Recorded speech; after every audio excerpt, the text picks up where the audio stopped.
Bonjour à tous et bienvenue à un autre preview pour les séries éliminatoires de la LNH 2025 et cette fois-ci on s'attaque à la finale de la division métropolitaine qui opposera les Capitals de Washington aux Hurricanes de la Caroline. Les Capitals de Washington qui bien évidemment ont terminé au premier rang de la division.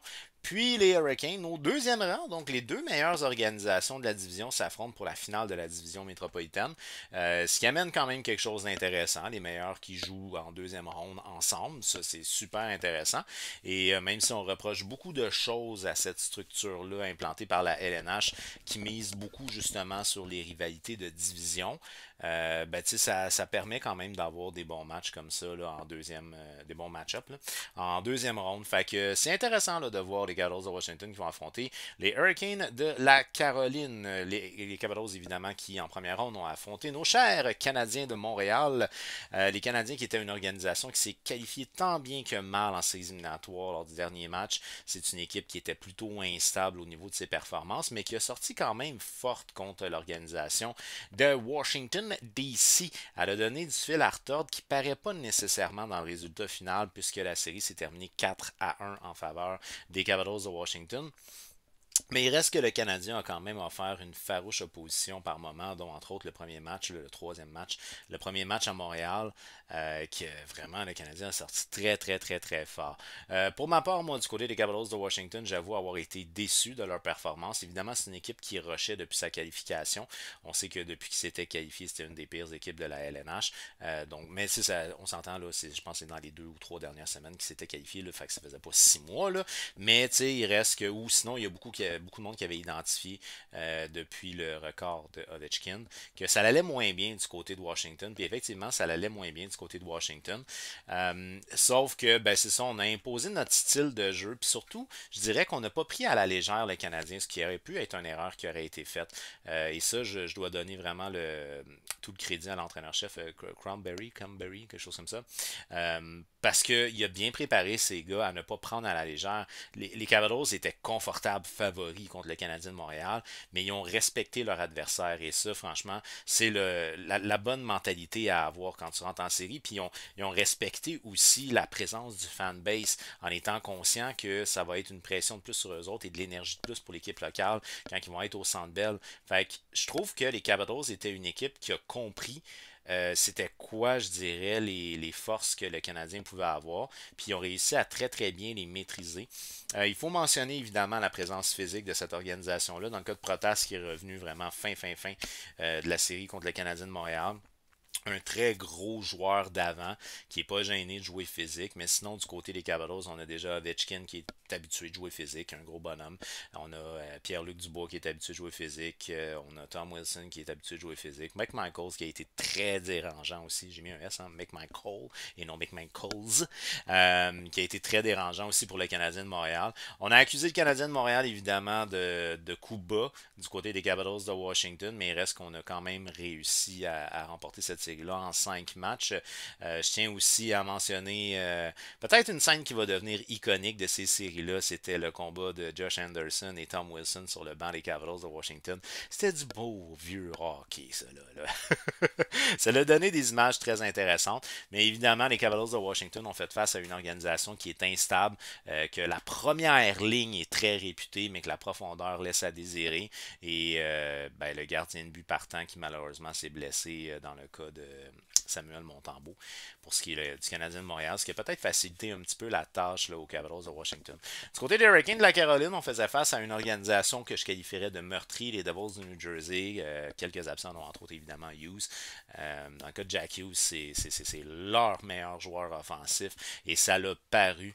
L'organisation des Devils a donné quand même une certaine opposition, mais de ce que moi j'ai vu, je dirais que le Canadien a donné une meilleure opposition aux Capitals de Washington que les Devils ont donné aux Hurricanes de la Caroline. C'est deux séries qui se sont terminées 4-1, 4-1, mais d'après moi, le premier parcours des Hurricanes a été peut-être plus facile que celui des Capitals de Washington.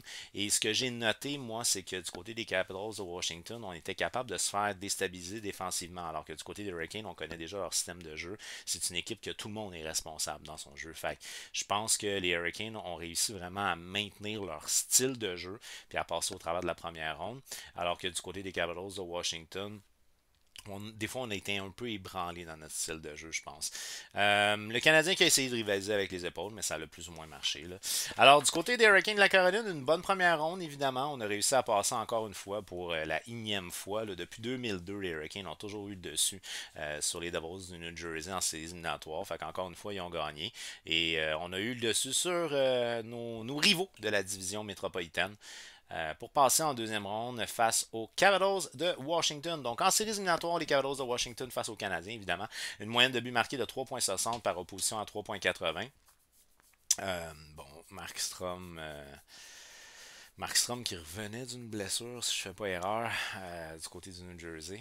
En tout cas, je pense. Là. Donc bref, c'est sûr que offensivement,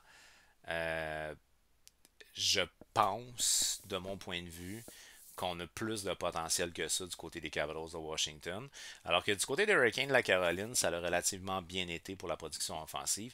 Maintenant, une moyenne de but accordée de 2,40 pour les Capitals de Washington par opposition à 2,20. C'est excellent pour ce qui est des Hurricanes, mais franchement, shout-out à Logan Thompson qui a connu de très bons matchs en première ronde. C'est un gars qui a gardé son équipe dans le match. On voit Lindgren ici là, avec une moyenne de fou là, de 9,07. C'est parce qu'il a été de garde juste un 6 minutes quelque chose pendant un match parce que Thompson a été retiré du match. On pensait qu'il était blessé. Finalement, il était correct. Mais vraiment, 2,40. On fait un shout-out à Logan Thompson qui a été très solide dans ces séries-là.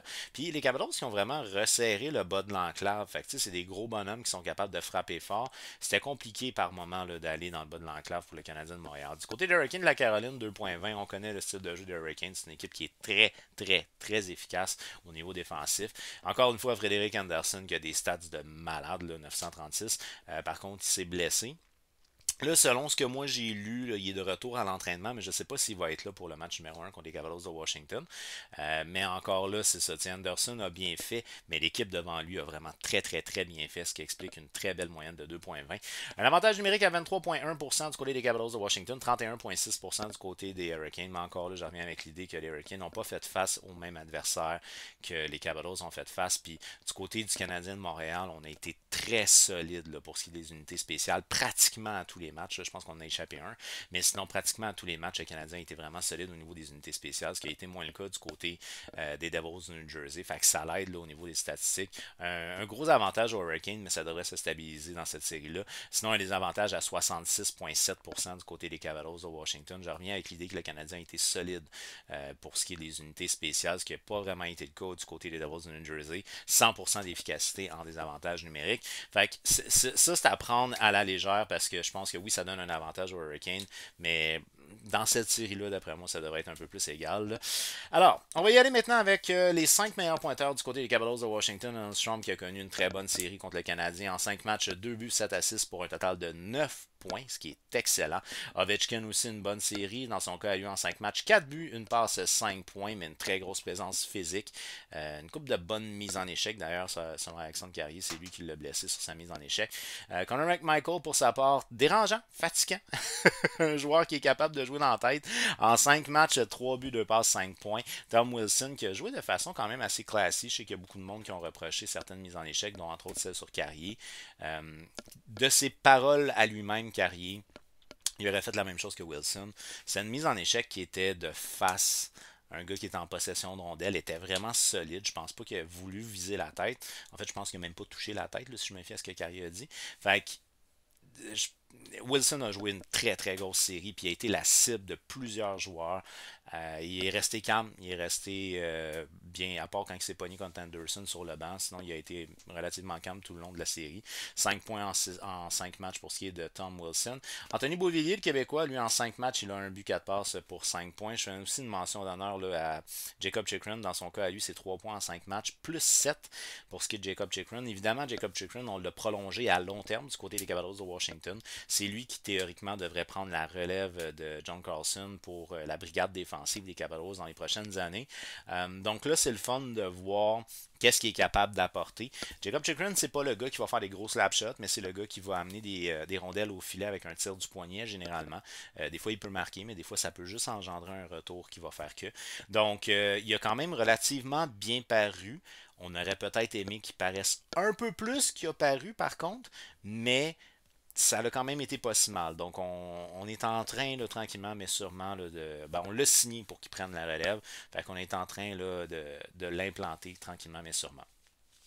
Ensuite de ça, on va y aller du côté des gardiens de but. Ben, Logan Thompson, comme je vous ai dit. D'après moi, en tout cas de mon point de vue à moi, si c'est pas Strome qui a été le joueur de la série pour les Capitals de Washington en première ronde, c'est Logan Thompson parce qu'il a été vraiment exceptionnel à quelques matchs. Là, il a vraiment donné confiance à son équipe. En 5 matchs, 2,23 de moyenne de but accordé, 923 d'efficacité, c'est excellent. Dans le cas de Charlie Lindgren, bon, on prend ça avec un petit grain de sel parce qu'en un match, 9,07 de moyenne de but accordé, 800, mais il a été 6,37. Il a été 6 minutes 37 sur le jeu. Il a été appelé en relève à Thompson parce qu'on pensait qu'il était blessé. Mais en fait, il a été retiré du match pour blessure. Finalement, il est revenu le match suivant. Dans le cas de Charlie Lindgren, ses statistiques pourraient être vraiment meilleures s'il y avait eu un match complet. Parce que ça, c'est pas du tout symbolique du genre de performance qu'il est capable d'offrir. Mais quand même, ça a été difficile pour le peu de temps qu'il a été présent face aux Canadiens de Montréal en première ronde. Ensuite de ça, on va y aller du côté des Hurricanes de la Caroline. Les 5 meilleurs pointeurs, bien entendu, Sébastien Aho, lui, c'est 8 points en 5 matchs, 3 buts, 5 passes pour ce qui est de Sébastien Aho. C'est le gars qui mène cette attaque-là année après année. Fait encore une fois, il a très bien fait pour l'équipe de Rob Brenamo. C'est un joueur qui est constant dans son effort, constant dans sa production. Zvechnikov a été Zvechnikov, 5 buts en 5 matchs, c'est excellent, 6 points pour ce qui est de Zvechnikov en série. Dans le cas de Seth Jarvis, un joueur un peu plus flamboyant, je dirais. Ben, je sais pas, c'est pas dans son style de jeu nécessairement, dans sa personnalité. Un joueur un peu plus flamboyant, très expressif. Super intéressant à voir aller. C'est 5 points en 5 matchs pour ce qui est de Seth Jarvis, 2 buts, 3 assists. C'est un gars qui est inspirant, je dirais, justement dans son fait d'être très émotif, de démontrer beaucoup ses émotions. C'est un gars qui est inspirant et attachant aussi. Par la suite, Shane Gottesberg qui est bien évidemment pas reconnu pour son style de jeu défensif. Le défenseur vétéran en 5 matchs, il a 1 but, 3 passes pour 4 points.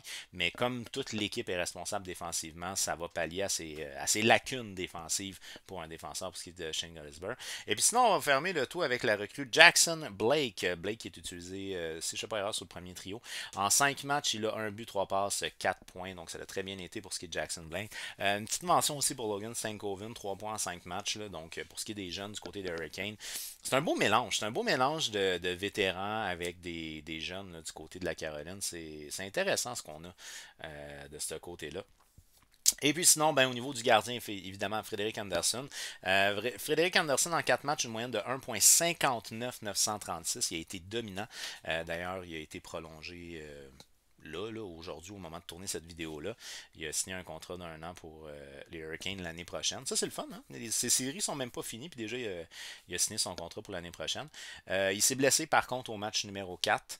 Et il n'est pas revenu, donc d'où pourquoi là, on a vu Piotr Kochetkov qui a été de garde pour 2 matchs.